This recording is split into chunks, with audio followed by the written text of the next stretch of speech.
सातारा जिल्ह्यातील खटाव तालुक्यातील डिस्कळ येथे शिक्षणासाठी वास्तव्यास असणाऱ्या व मूळ बुलढाणा जिल्ह्यातील शिवहरी अनंत राजपूत या 11 वर्षाच्या मुलाच्या अवयवदानामुळे 3 रुग्णांचे प्राण वाचले।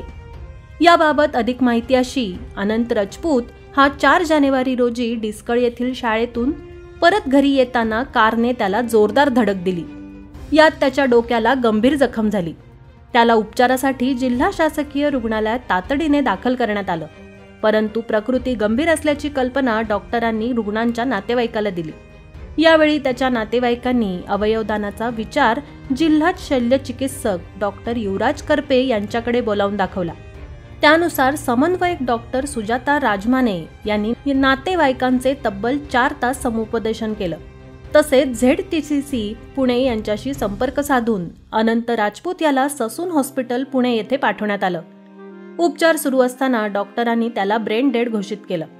त्यानंतर 7 जानेवारी रोजी रात्री त्याचं हृदय तसेच 2 किडनी अशा 3 अवयवांचं दान करण्यात आलं। अवयवदान केलेली एक मूत्रपिंड लष्करी रुग्णालय आणि दुसरे सिम्बॉसिस रुग्णालयात प्रतीक्षा यादीवर असलेल्या रुग्णांवर प्रत्यारोपित करण्यात आलं। तसेच दान केलेले हृदय पिंपरी येथील डॉक्टर DY पाटील रुग्णालयातील रुग्णांवर हृदय प्रत्यारोपित करण्यात आलं। त्यातून 3 रुग्णांचे प्राण वाचले।